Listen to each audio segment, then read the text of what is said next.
Good morning students, welcome to अमरी senior secondary school class 10th mathematics chapter number 5th arithmetic progression. आज हम उसका कर रहे हैं पार्ट नंबर 4, जिसमें अपनी एक्सरसाइज 5.2 को ही कंटिन्यू कर रहे हैं। आज हम इसके सम नंबर 4 से स्टार्ट करेंगे। बच्चे, सम नंबर 4 की स्टेटमेंट क्या है? Which term of the AP, एक मुझे ये एपी दी हुई है 3, 8, 13, 18 इज 78। विच टर्म मतलब वो कहता है कि इस एपी की कौन से नंबर वाली टर्म, मतलब विच टर्म, कौन सी टर्म जो है वो 78 होगी। इसका मतलब मेरे पास एपी ये दी हुई है ए एन, ये 78 उसकी लास्ट टर्म है। तो यहाँ से मेरे को पता करना है कि 78 कौन से नंबर पे आ रहा है। मैंने बोला था कि अगर किसी टर्म का हमने नंबर पता करना हो तो उसको हम क्या बोलते हैं, ए एन, मतलब उसको लास्ट पहले टर्म मान लेते हैं, उसको ए एन से लिख लेते हैं। जैसे मेरे को पता है कि कोई टर्म जो है 6 नंबर पे है तो उसको मैं 6 नंबर दे सकती हूँ, पर इसमें मुझे 78 का नंबर ढूंढना है, तो इसको हम नाम देंगे ए एन इक्वल टू 78। अब वही फॉर्मूला जो हमने पिछले वीडियो में करा था, ए एन वाला फॉर्मूला यूज करके मैं यहाँ एन की वैल्यू फाइंड आउट करूंगी। इस सीरीज में फर्स्ट टर्म मैंने ढूंढ ली, ए इक्वल टू क्या है 3 है, और डी निकाल लिया A2 माइनस A1, 5 माइनस 3 कितना आ गया 5। और मुझे फाइंड आउट क्या करना है, एन।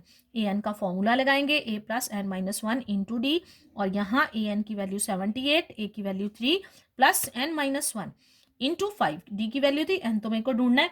तो 78, ये 3 इधर प्लस हो रहा था तो इस साइड आके माइनस हो गया, equal to n minus 1 into 5। 78 में से 3 माइनस करे 75, एन माइनस 1 इंटू 5 आ गया। 5 मल्टीप्लाई हो रहा था तो दूसरी साइड आके डिवाइड हो गया, डिवाइड करके 15 आ गया, और दूसरी साइड के क्या बचा मेरे पास, एन माइनस 1। तो ये n के साथ मेरे को अकेले n की वैल्यू ढूंढनी है, जो n के साथ माइनस का साइन है, ये इस साइड आके प्लस हो जाएगा। 15 प्लस 1 इक्वल टू n, तो n क्या आ गया मेरे पास, n इक्वल टू 16।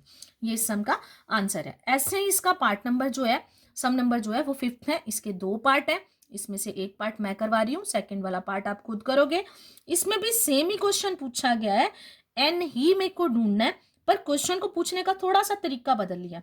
यहाँ find the number of terms, यहाँ भी मेरे पास नंबर ऑफ टर्म्स ही पता करनी है in each of the following APs. 2 समय कि यहाँ ये बताना है कि अगर एक सीरीज 7 से शुरू हो रही है 205 पे खत्म हो रही है, तो 205 जो है वो कौन से नंबर पे आ रहा है, कितनी टर्म्स बनेगी ये टोटल। ऐसे ही ये सीरीज 18 से शुरू हो रही है और 47 पे खत्म हो रही है, तो n मतलब टर्म्स जो है वो कितनी आएंगी। जैसे इसमें मैंने सेकंड पार्ट ले लिया, एपी ले ली 18, 5, 1/2, 13, और अप टू कहाँ खत्म हो रही है, -47। तो यहाँ a की वैल्यू 18, d की value A2 minus A1, 5, 1/2 minus 18। तो इसको सॉल्व करेंगे, मिक्स फ्रैक्शन में है तो क्या आ गया 31/2 माइनस 18।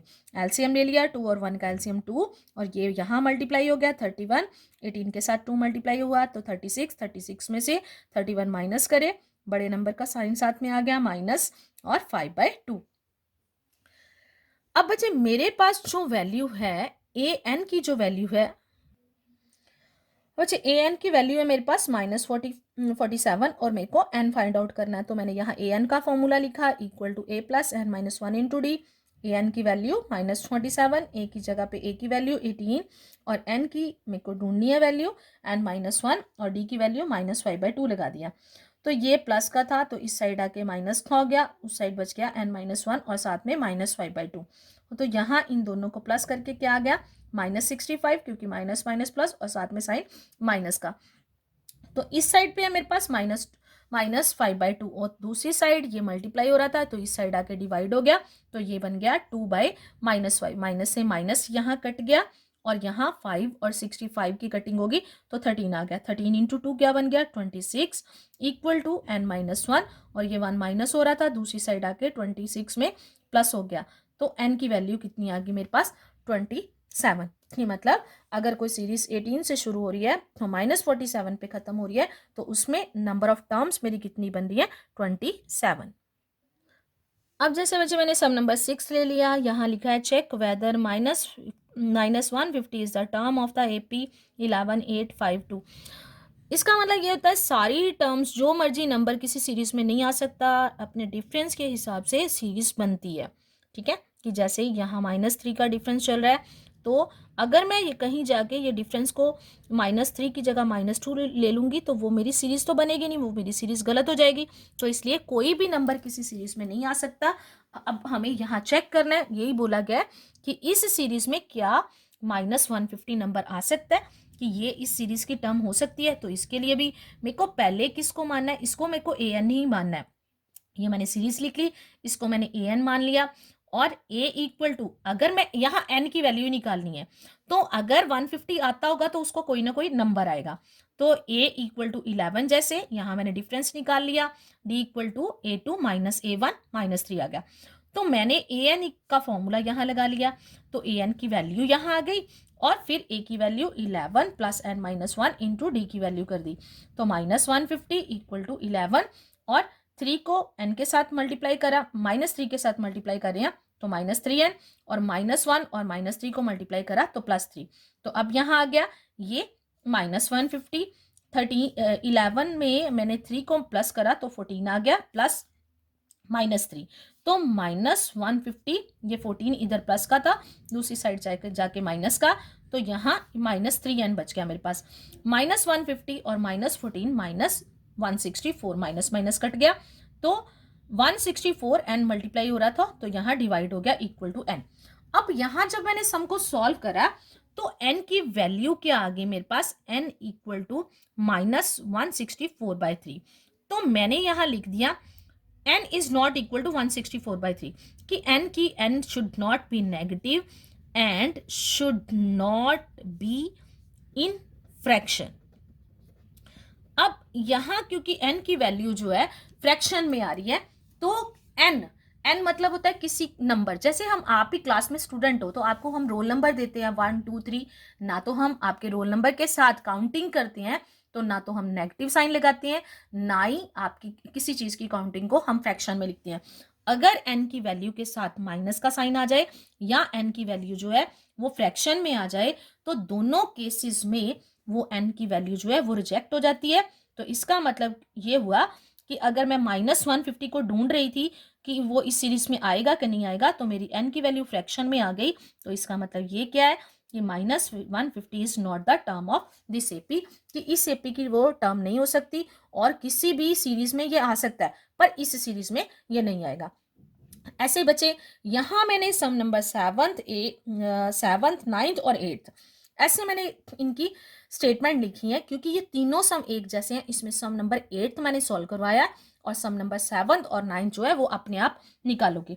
जैसे मैंने यहाँ 31st टर्म पूछा है किसी सीरीज की, उसकी 11th टर्म दी हुई है और 16 नंबर वाली टर्म दी हुई है, और अगर इस सीरीज में 3rd नंबर वाली टर्म और 9th नंबर वाली टर्म जो है वो आपको दी गई है, which term of this AP is 0, वो कहता है कौन से नंबर पे 0 आएगा। अभी जो पिछली वीडियो में हमने बॉक्सेस वाले सम करे थे वो इन सम्स के अकॉर्डिंग ही है, जैसे वहां कहीं A2 दिया था और A6 दिया था तो सम को सॉल्व करा था, ऐसे ही ये वाले सम ऐसे ही हैं।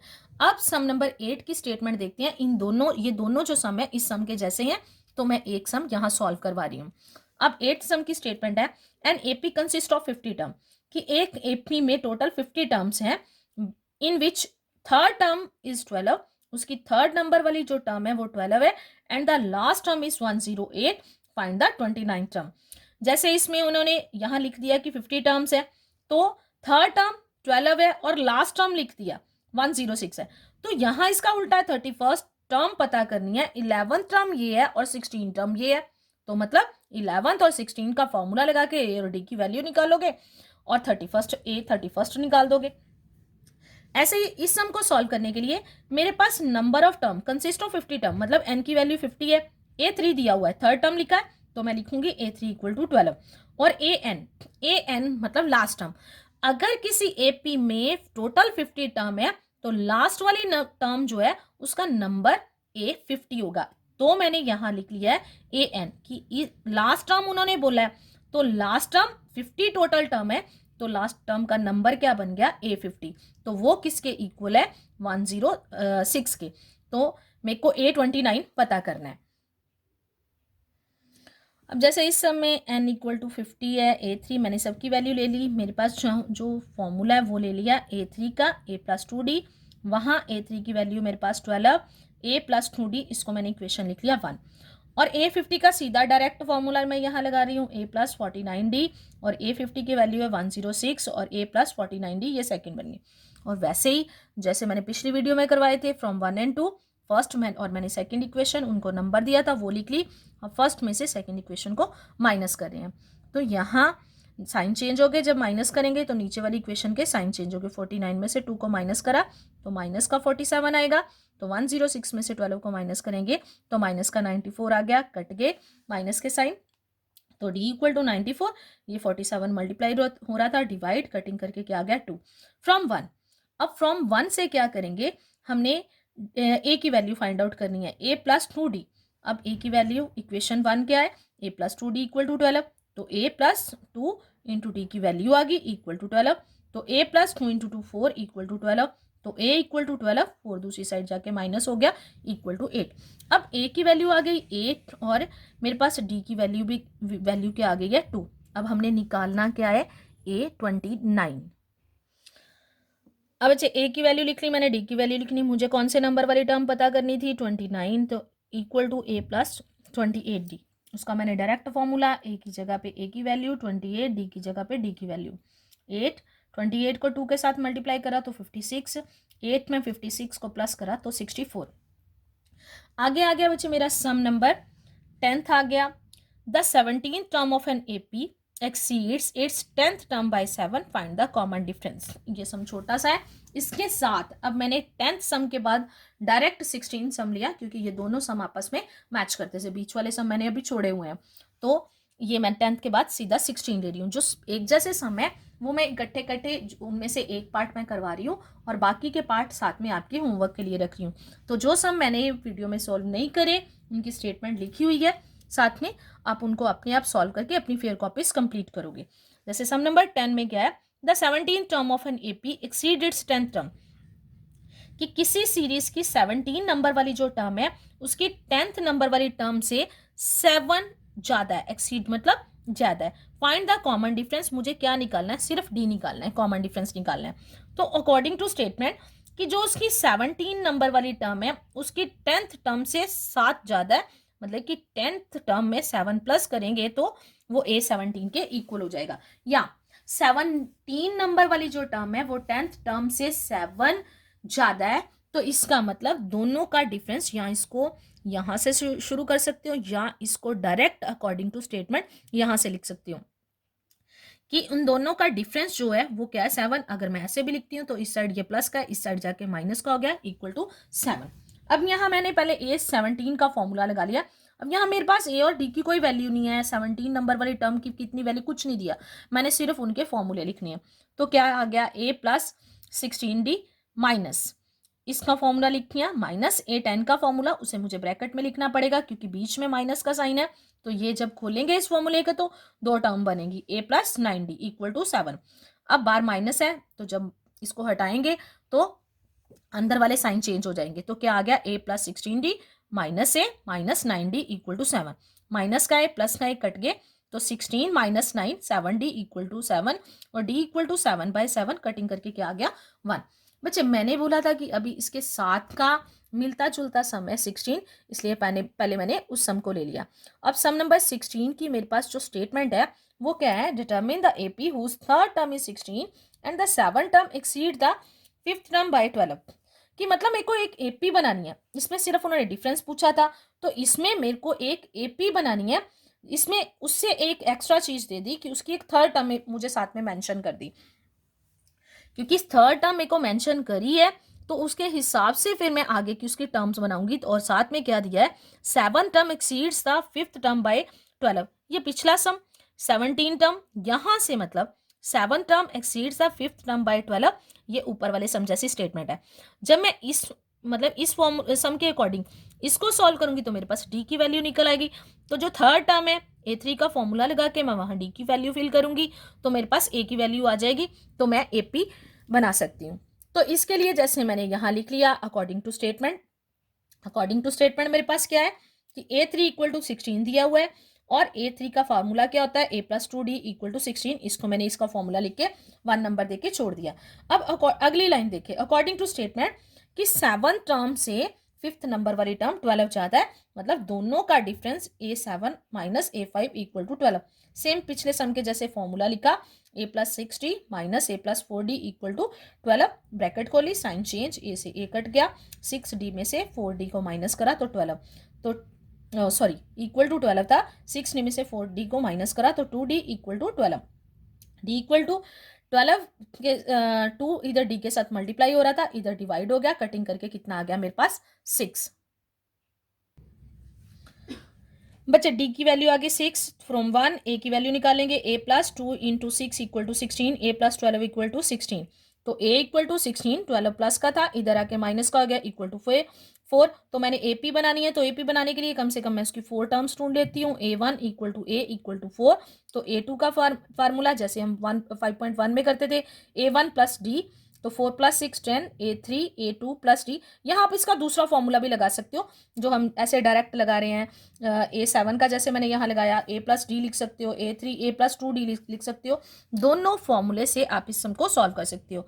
तो रिक्वायर्ड AP A1 लिखते हो, A2 लिखते हो, A3 A4, तो ये इन टर्म्स को मैंने ऐसे लिख लिया, AP सीरीज में एक लिख लिया। बच्चे यहाँ मैंने यहाँ तक जो सम करवाए हैं, जो मैंने सम बीच में छोड़े हैं वो आपके होमवर्क के लिए हैं, और आपने ये सभी सम सॉल्व करके अपनी फेयर कॉपीज कंप्लीट करनी है।